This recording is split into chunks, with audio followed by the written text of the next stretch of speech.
All right, so we're having a discussion about planning up here on the front row. I highly encourage planning, but yeah, you are your own student. All right, so all right, project 2 is all about pictures, right? So we're going to have to prep you a little bit with some information about how pictures are stored digitally on a computer and how we're going to manipulate. So that's what this PowerPoint presentation is about, is pictures. Or images, if you want to be fancy. So a digital image is stored in your computer, much like a grid. So if you've ever played Battleship, similar to that. So you got rows and columns. Each square holds some information about the picture to recreate it. And each square is basically a pixel. It's not technically a square, but for our purposes, we're going to think of a pixel as a little square dot. So if you've ever seen a picture that what we call pixelated or looks like it's a bunch of dots, because somebody zoomed in too much, you can actually see the individual elements of the picture. Right? So when you take a picture and you store it in your phone or your camera, for those of you that still have that old technology with a camera, it stores millions of pixels per picture. 12 megapixel picture. That's how many pixels per inch or something like that. The resolution is a picture. I'm not a photographer, so I don't know all of the terms. But we're going to play with pictures, and we're going to use our loops a lot in this because we don't want to touch every pixel individually and write that much code, right? And we're going to make decisions using our if statements. So we're going to pull everything we've learned since project 1 together by manipulating pixels in the picture. And when we're done, you're going to have a much greater appreciation for all picture software editing stuff you've used. You're going to go, I'm so glad that I don't have to do this by hand. You'll thank anybody that created Photoshop and my mind just went blank on all the other ones. But anyway, Photoshop, if you've ever used it, does a lot of this for you.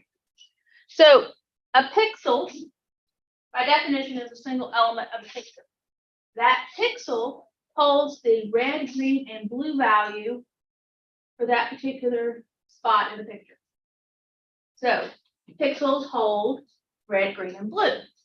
Now there's going to be somebody in here that's really into art, and they're going to go, why is it not red, green, and yellow? Because those are the primary colors we taught you throughout all of your public education, right? Because computers and digital images do everything in red, green, and blue. So if you're ever buying a monitor and it has an RGB value on it, it's talking about how many different combinations of red, green, and blue it's capable of doing. RGB is short for red, green, blue. You don't see this as much on modern monitors as you did back in the day when us old people were just getting introduced to the fact that you could have something other than green or amber screens. So, I'm old. It's okay. So each pixel also knows its XY location in the picture. It knows where to put its little dot of color.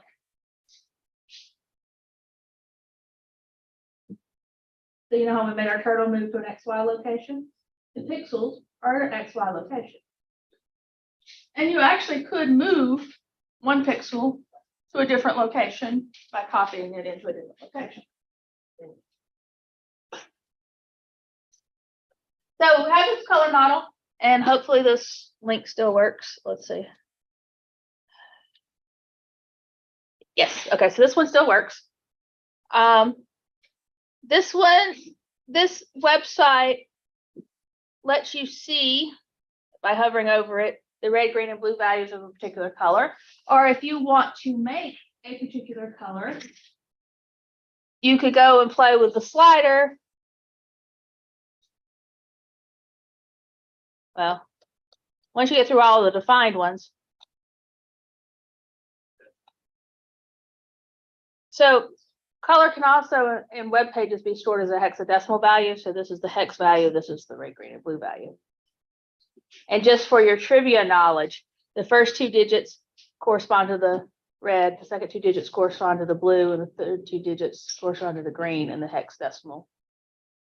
Anyway, you all wanted to know this random trivia stuff, right? So if you take this little dot right here and you slide it around, you can change colors. So this changes all the different shades of red. You can go click on green. Oh, sorry. Why is it not changing? Anyway, right here, there it goes. Slide up and down this bar or this bar, you know, so you can just change colors and make your own color. Do you have to for this assignment? No, but some people like playing with colors. There you go. All right. And so I'll get out of that. But this link does work if you want to go find out what the value of a color. There's a whole bunch of predefined colors listed on that side if you want to just pick a shade that's already defined.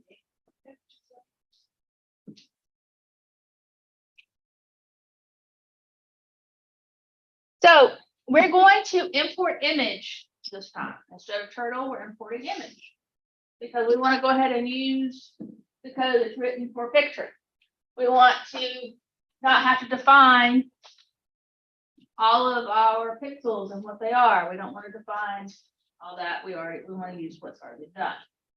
We are going to have to also download some image files. They're in the Project 2 resources link.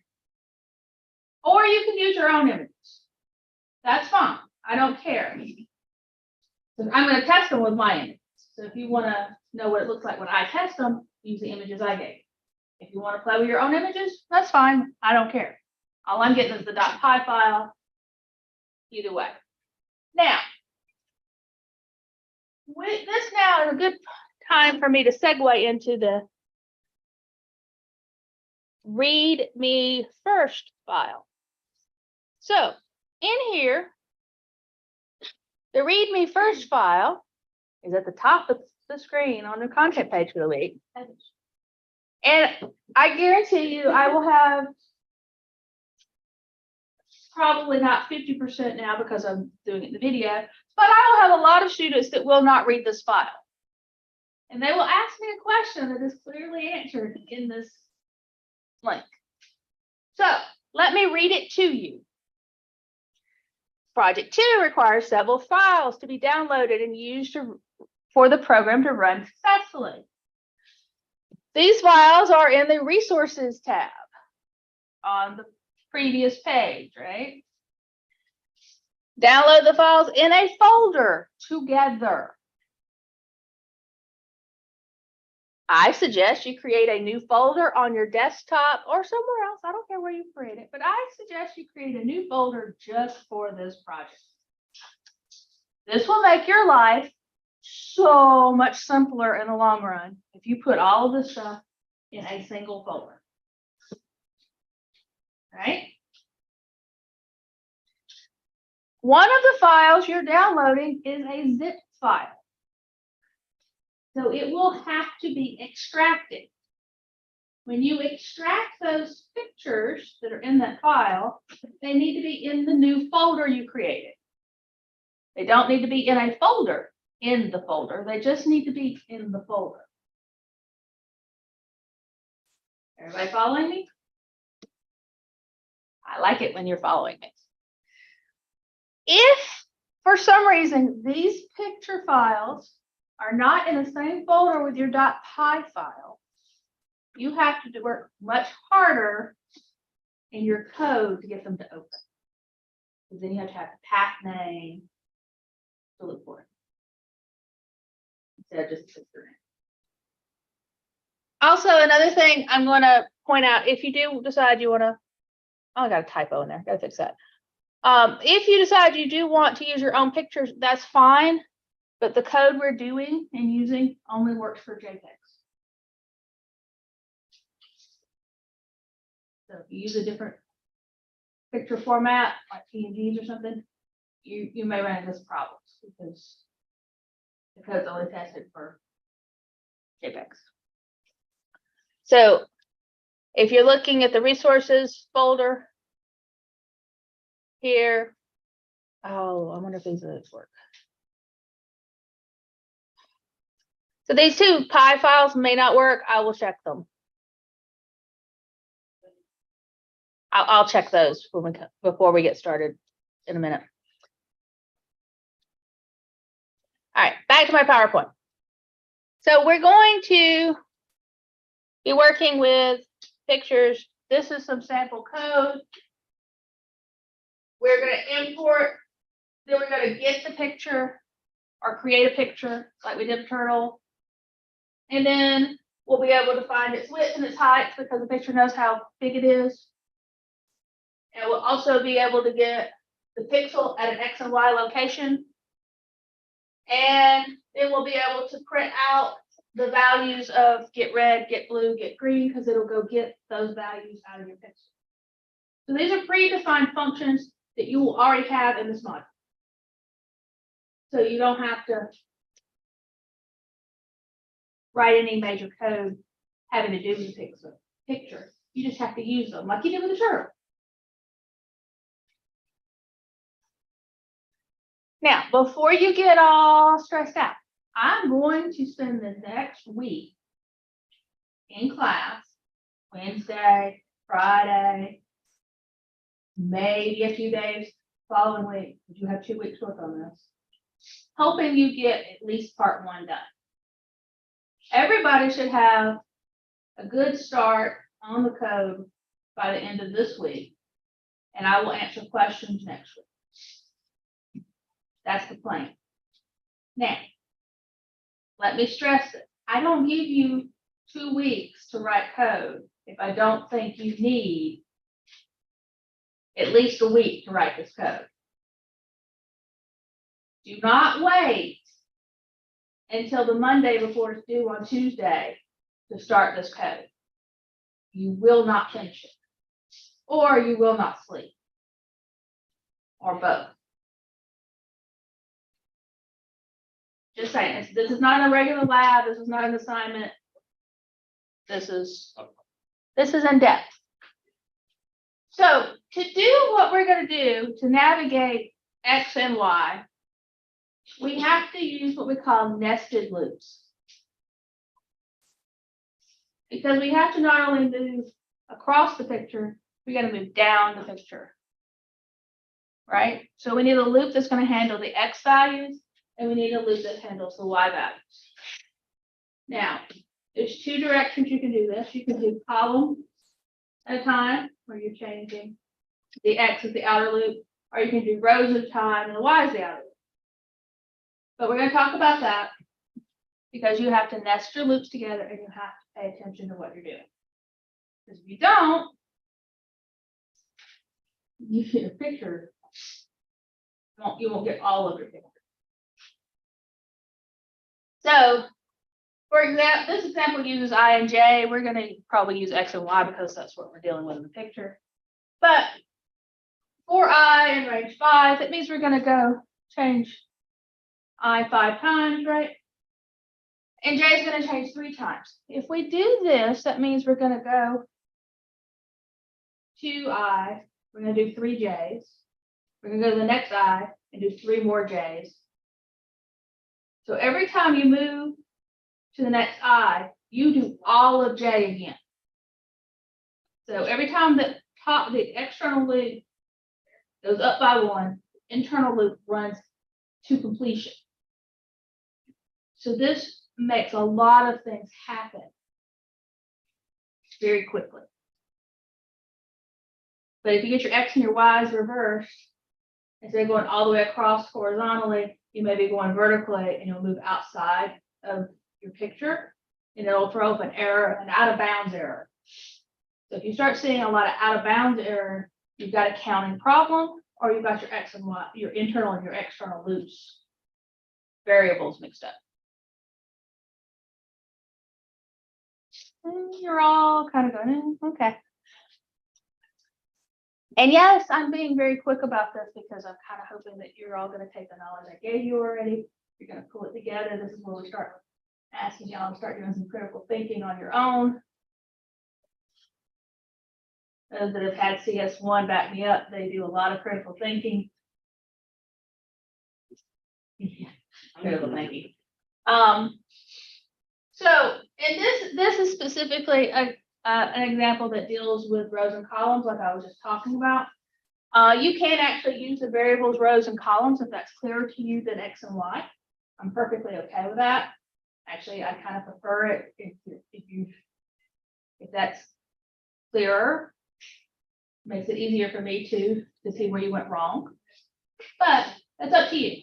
It's now time for you to make your own decisions about your coding styles within reason, as long as they still work. So this one's going to go in row order. It's going to do each row one at a time. So row is Y in this case, column is X, so column and row. Right?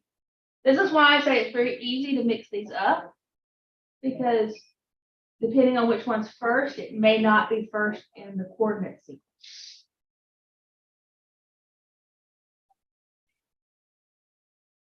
Everybody following me? Have I confused anybody? Would you admit it if I had? At least you're honest. Okay. So this will get easier, I think, once you start doing it. It's one of those situations where it sounds a little confusing, but once you start actually in practice doing it, it gets a little easier. Now, I'm going to throw another curveball at you. Inside these nested for loops, you can have if statements. So you may have a nested for with an if in it. And the if could have several different decisions. So it could be if, else if, else if, else if, else if. So be careful with your indentations.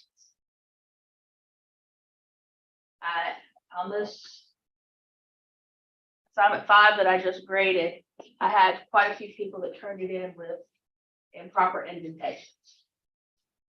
It still ran, but it didn't meet the specs of the program because there was so much code that was not in a function.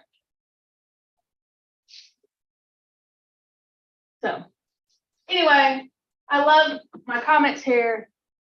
Do something, right? So you can set up your loops, even if you don't know exactly what they're going to do, and put a comment inside of them that says what you're going to do. You can just make yourself notes. Comments are great things for organizing and outlining your code. So this is an example from the book links, not our book, the book links that I'm not sure work, and I'm gonna check them this afternoon, or as soon as we get out of class, and we'll make sure that all work. But you always will have this to copy from. The PowerPoints definitely are there. The only thing I will tell you is, for some reason, it changed my margins. This right here should be at the end of that row. So when you get to this row right here, for some reason, when it presents, it throws new blue down to the next line. It should be on the same line. Does that make sense? So I'm going to walk you through this verbally, what this piece of code is doing. And then I'm going to let you practice with some code in a minute. But mostly I want to make sure you understand how the picture works. Today's more of a ask me questions, go through stuff kind of day.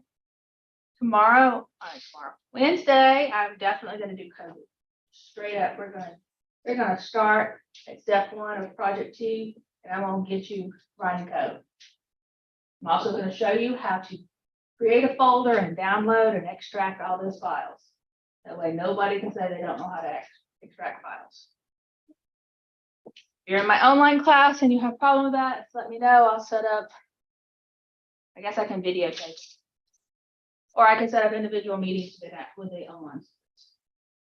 So this code right here, can y'all read that in the back, or do I need to make it bigger? Make it a little bigger.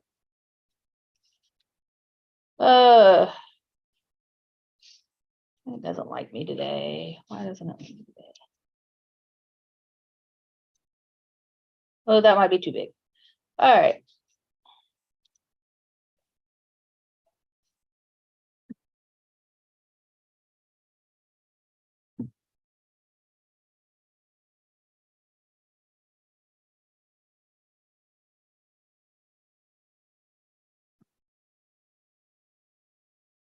All right. We'll do some scrolling around, but so what this is doing, again, we're going to import the image. We're going to create a picture object or an image object. So IMG is short for image. It's going to be equal to an image.image, just like we did turtle.turtle. When you do this, you have to give it the picture name .jpg. So you need the name and the file extension in quotation marks. If your picture is not in the same folder with the PI file, you also have to tell it the entire path name with the folder names and the slashes and the drives. And don't do it. Put it all in the same folder. It's so much easier than having to know where all your files are.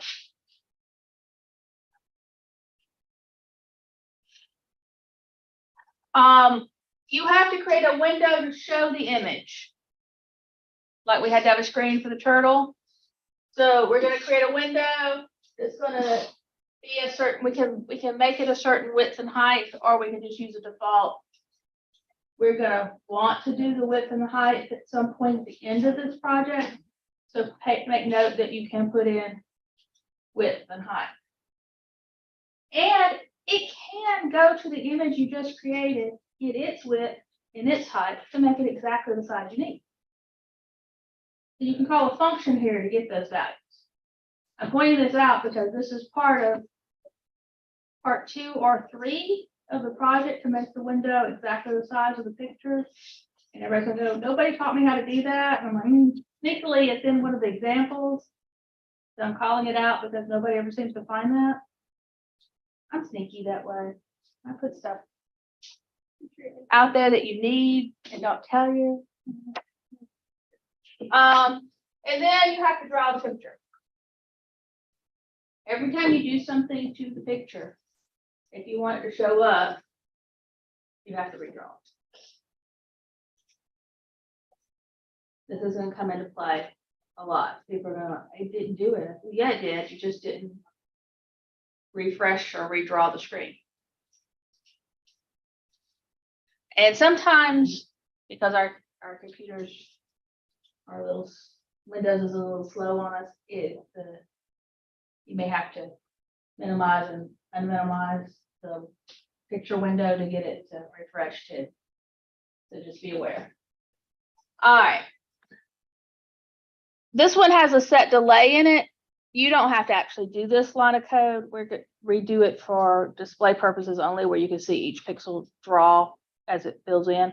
So this line is not absolutely necessary, but if you want to watch each pixel go in and you want to see it navigate, you can use it.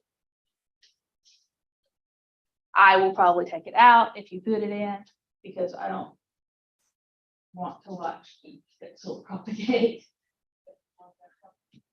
Like I sped up all your turtles. All your turtles were doing like breaking the speed limit by a lot when I rated those.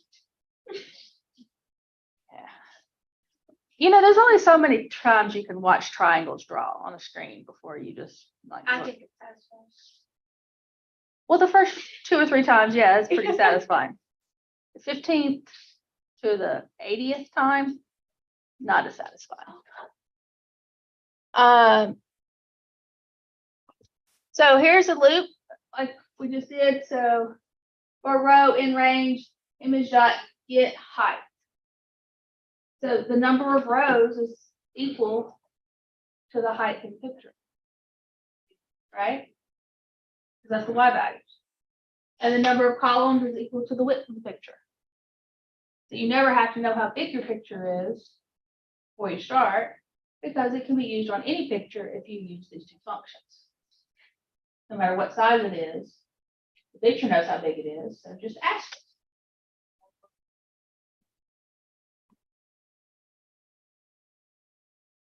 So this one's going to go in and it's going to ask each pixel. So it's a variable to hold each pixel. Oddly enough, I called it pixel. Pixel is equal to image.getPixel at column and row. So it's going to go get the pixel at whatever location this loop currently is at. So the first one is 0, 0. Second one is 0, 1. Third one 0, 2. Right? It's going to create a new red, a new green, and a new blue. And then once it's created that, it's going to create a new pixel using that red, green, and blue value. And then it's going to set the pixel at this location to the new pixel. So guess what we're doing? We're changing the color of our picture. We're not changing the arrangement of the pixels, we're just changing the color. So this one is going to do 255 minus the red, and then 255 minus the green, and 255 minus the blue. So what this does is negates the picture. Y'all know what a negative is. I see a few heads nodding, I see a hand up. I'm going to just explain it because y'all are modern kids. So back in the day, when pictures were actually done on film, you were given a bunch of negatives. And the negatives is how they created the pictures. But the picture on the negative strip is the opposite colors, or the negation, of the colors you actually want. There's a whole big explanation for why this works. I have no idea what it is because I never developed my own film. I paid somebody to do that. But the negative image is basically the colors opposite. It's really creepy looking. Do not, if you have children, do not negate your baby's pictures. It's something you'll never get out of your head. So when I went and took a class and learned how to do this, I was just told before I went to my teacher training to bring pictures with me. My oldest son was a newborn at the time. Guess what? I had a lot of pictures of on my computer. Yeah, baby pictures. And so we started negating pictures. Never negate your baby's picture. Creepiest thing you've ever seen. Kind of appropriate this time of year because it's horror movie kind of thing. But so each color, when we were looking at those, if you notice, the values of red, green, and blue range from 0 to 255. So it's 256 options. Colors are always done in that range. So if I want the negative of a color, I can take the maximum value of the color and subtract the current value of the color, and whatever is left over is the negative of that color. If you don't believe me, play with it. But I figured that out for you already. Actually, somebody started the movie, figured that out a long time ago. So this is how you get the negative of color. Also, I'd like to point out, anybody here got an art background? A little bit. So what is black when you're mixing pigments? You just makes an equal part of red, green, and blue. For the most part, well, that can get to a brown color. So a lot of the time it's. You mix a bunch of pigments together to get black, right? And white is the absence of pigment in art, right? It's just the opposite in computer science. Because we're dealing with color. So remember middle school science, where they put the prism up to the window, and then you get the rainbow? Because white is all of the light mixed together. And when you put the prism up, it divides it up into the different components. Black is the absence of light. So the red, green, and blue value for black is 0, 0, 0. The red, green, and blue value for white is 255, 255, 255. And this is actually probably the first time I've ever had a class where I didn't have an art-based major in the class, or a graphic art major in the class.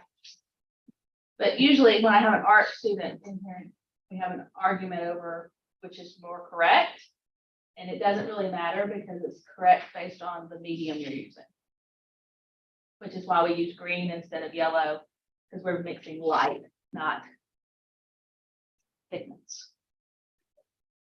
So keep that in the back of your head, that darker colors probably going to approach 0 and brighter colors are going to approach the higher numbers.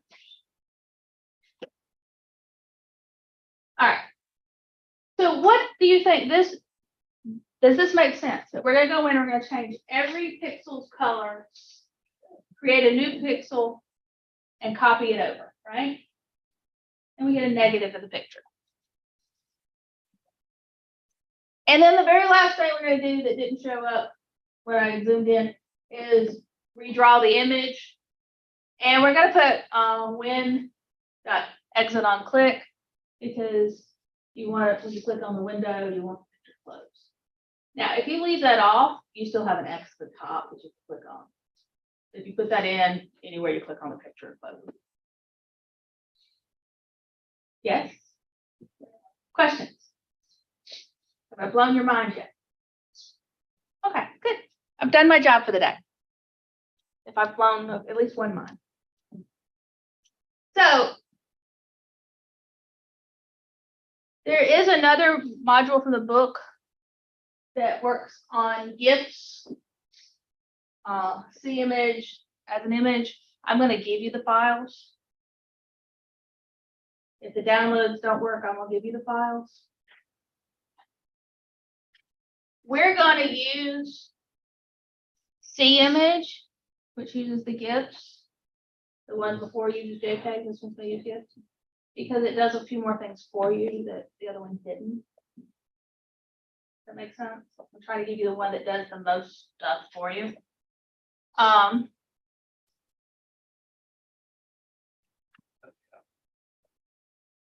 So there's lots of examples in this PowerPoint that you can go by and get. And before you make fun of the images that I gave you, so they're old. And they were given to me when I first started teaching this class. I'm not completely unhappy with the images, but they're old. So there's an Infinity War picture. Whatever talks about it. There's a Solo picture from the Solo movie that tells you when these pictures were. There's also a generic barn picture, and there's a generic moon picture. Try to put some pictures that interest everybody in there. I'm gonna be honest with you. Every time I do this, I test it with the pictures that have the shortest names. I don't have to type. You could, but when you picture go through the specs, when you see the specs, you'll understand why I use the images with the shortest names. So this works only for Infinity War. You're actually going to, in your project, ask the user for the name of the picture they want to do, where you can apply these functions to any picture. So while these are cute and all, they're not in functions. You notice this is all just one big file. And you know you can't turn it in that way because I require you to have functions now and use a main. So these are examples, not perfection, right? So you are going to have to do some refactoring of my examples where, you know, you can put it in functions, you can ask the user which picture they want, you know, reduce anything that's repetitive. There wasn't a lot of refactoring done on project one. I didn't count off for it this time, but there was a lot of places that people could have, you know, made a function to draw a triangle instead of drawing the triangle every time. Kind of thought that was implied, but I'll fix that for next time. I actually had one person that wrote the code out for each row. You know, that's 17, 18 triangles worth of code. That was a lot of code. It worked, but it could have been condensed out, right? So don't be afraid of using helper functions. Create some new functions if that makes your code cleaner and easier to read and keeps you from repeating yourself. So we're going to do a red wash, a blue wash, a green wash. So basically, the first part of it is going to have you do the negate, and we're going to have you have the examples. We're going to practice on negate. We're all going to write it together on Wednesday. If you want to get ahead of me, go home and write it. That's up to you, but you don't have to because I'm going to write it with you on Wednesday. And then we're going to start on how do we make the picture have a red tint, how do we make the picture have a blue tint and a green tint. And then we'll move into the other parts. So let me pull up the specs on the project. And let's go through those real quick while we still have some time.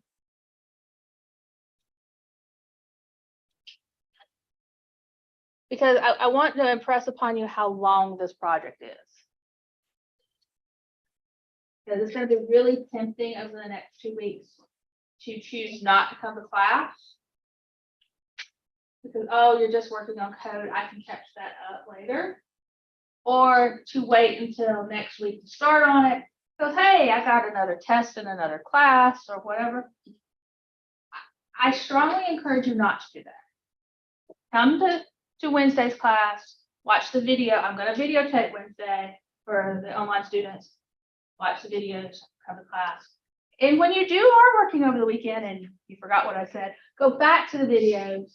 You can put me on double speed or whatever until you get to the part you need to be at. Won't hurt my feelings at all. I sound like Mickey Mouse on a video anyway myself. Whatever. I hate listening to myself on these videos. Yeah, if you find somebody that actually enjoys listening to themselves, let me know. All right. So the objectives of this one are pretty generic, like always. We're going to define algorithms. We're going to define and call functions. We're going to use iterative incremental development and composition while writing applications. This is fancy words for we're going to apply everything we've learned so far. We're going to put it in nice, neat functions. We're not going to have random code just floating around willy-nilly everywhere. This time I am going to mark you down if I find random code. And I'm going to tell you the truth. I fixed more people's code for this last project that should have been just a flat out 0 because it didn't run. So do not turn in code to me that has a runtime error. If it comes up with a red error because the last thing you did didn't work, comment out the last thing you did where what you do submit works. Right? You can leave me a note saying, hey, I got started on such and such part, but it didn't work. Please check my code. But if it doesn't run, if it's got a red runtime error in it, I am not guaranteeing you that I'm going in this time and fixing it and making it run. Fair?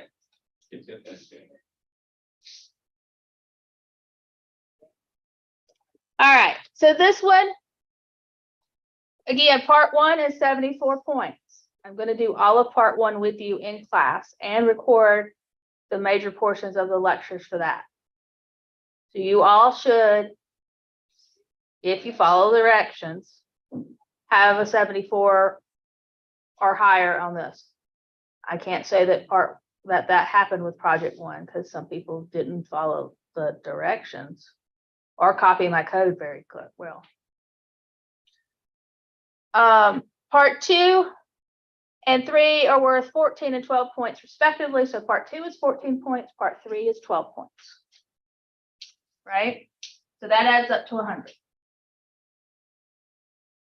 Right? Unless my math has gone wonky over the weekend. You will get credit for everything you complete in each part. So if you only get half of part 2 done, you will get 7 points. Right? I'm usually really good at giving partial credit. I am going to strongly encourage you to make sure all of part 1 works 100% correctly before you even start on part 2. And the same for part 2 and 3. If part 2 does not work 100% correctly, do not move to part 3.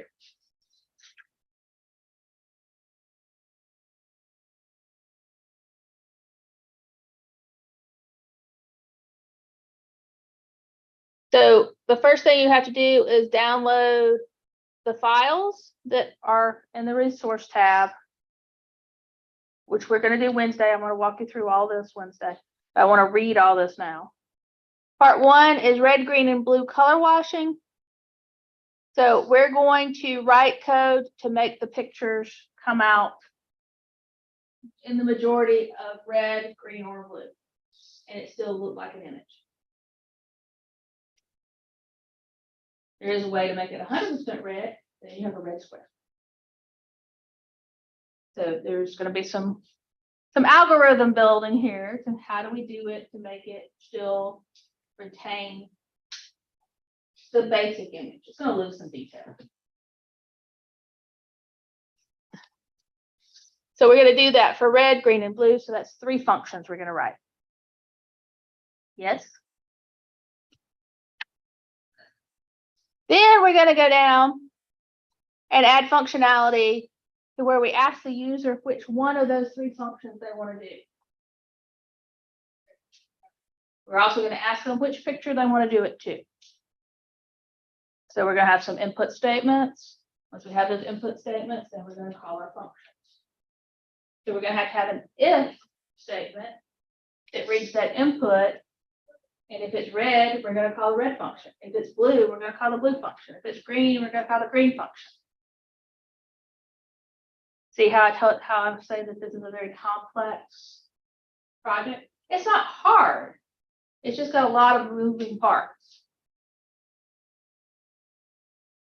We are definitely going to test every time we write something and make sure that what we wrote works. If you start writing code and you write the function red, and then you write the function green, and then you write the function for blue, but you haven't tested red yet, you may just copy bad logic 3 times. To get red working, once that's working, then it's a simple modification to blue and green. Same logic, just a different color will work.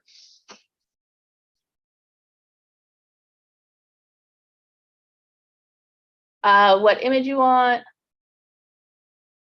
See how this asks what you want to wash it in. Once you get all of that working, we move to part 2. We're going to put the negate in there, and the negate's in the first one because we're going to write it in class. Then we're going to do black and white. We're going to convert the picture from color to black and white. That takes some logic on deciding which pixels are brighter and which ones are darker. The darker ones are going to be black. The brighter ones are going to be white. We'll talk about the logic behind that. I won't do as much of part 2 with you as I will part 1, but I will sit in here and talk to you through the logic and answer questions.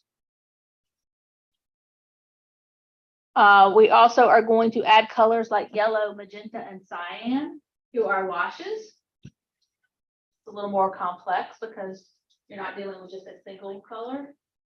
Because you have to mix red, green, and blue together to get magenta, cyan, and yellow. So we'll talk through the logic of that. I'm trying to get your brains engaged where you're all like having your wheels spinning in your head right now. Your wheels are falling off. The wheels on your bus are falling off. Okay, good to know. So don't forget to use doc strings. That's number 6 right here. Right? So that's the comment. Tell me what the functions are doing. Make sure you adhere to SRP and DRY. These are the don't repeat yourself functions and, simplify, test periodically. The fancy terms for those. We're going to do that. Single responsibility process. You want your functions to do one thing and only one thing. Red and green and blue should not all be in one function, one or the other, right? One thing. All right, part 3 wants you to take all those functions you just did and apply them to a single image potentially. And we're going to come up with something that reminds me of the Simon game from when I was a kid, where you had each quadrant is going to be a different one of your functions. This one just so happened to turn out to be green wash, yellow wash, red wash, and blue wash, but you could have had black and white in there, one of those quadrants.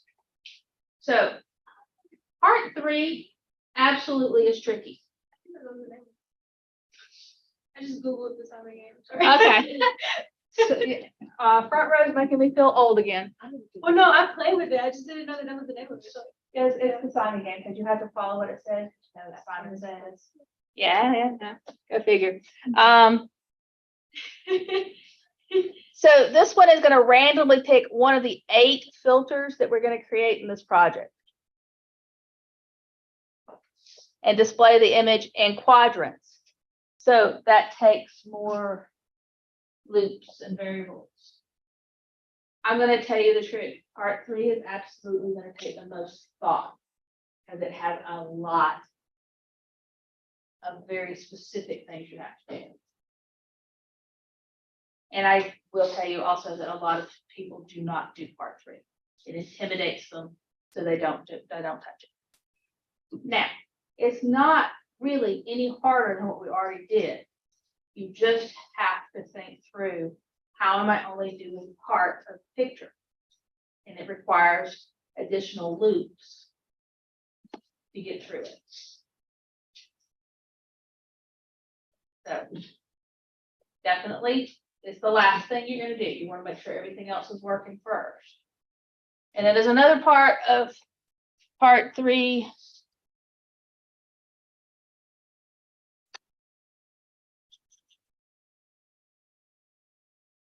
Oh, yeah, to ask them if they want to do something else. So it's basically the play again portion from the guessing game. You've done this one thing, do you want to do it again? So that's the 2 things you have to do in part 3. One is by far easier than the other because you've already basically done that in your guessing game if you completed it all. So everybody, in my opinion, should get through part 2 with very little frustration, I think. Especially if you're coming to class and bouncing ideas off of me and your classmates. CSX lab students 100% can answer any question you have on part 1. If they can't, email me and let me know, because they should be able to answer any question you have on part 1. Normally, I tell them not to answer a lot of questions about part 2 and 3 because I want you to be independent. This time, I'm going to go ahead and tell them they have permission to answer questions on part 2 as well. They can't. When I encourage them not to give you the solutions, but they can talk you through some of the logic. Again, if they can't and they don't understand the logic, drop me an email. 'Cause I need to know that. I need to know what the students are capable of helping you with and what they're not. Part 3, they are not gonna help you with, period. As I said so. That's where I want you thinking. You're welcome to ask me questions. But you can't go to the lab and ask questions. You are welcome, in my opinion, to ask your classmates questions about part 1 and part 2. You cannot copy their code. Sorry. Please don't copy the other person's code. And I know it happened more than just the one time that I called out earlier, because there was way too much code that was extremely similar in project 1. You know, I can't prove it on those, but some people pulled up some red flags in my head, and I'll be checking their stuff a little more carefully in the future. Because I don't think you guys understand that every one of you have your own writing style. You also have your own coding style. It is very rare for students with very different backgrounds to come up with exactly the same variable names every single time. And to have exactly the same misspelled variable names. It's fishy. I don't mind you helping each other, but you should never write the other person's code. You can have discussions about logic. You can say, hey, I can't find the error in this code. What did I do wrong? And they can help you debug. But you should never go, oh, you need to write this for loop and it should look exactly like this and you should use this. Don't do that. You're not helping them. You think you're helping your friends. You're really not, because when we get to the next class, they're going to be even more lost. Let them come to me or ask questions in class. Okay? Any questions so far about what I've just done?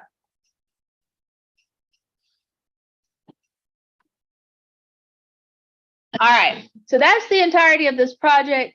And do we now understand why I said it's going to take you 2 weeks? Because it's a lot of code. Now, if you have a coding background, you've had CS1 or whatever, you're going, oh, it's not that hard. And the logic's really not that hard when you talk about it, but it is tedious. And there is a lot of places that you may have to debug. So don't get cocky and wait till the end of the week to start. I'm looking at a certain segment of my class over here. These two, I'm gonna call you out. These two get a little cocky. But don't wait till the last minute to start. Okay. Mostly this one that doesn't show up every week. Coffee will get you a long way, just not always. All right, I'm going to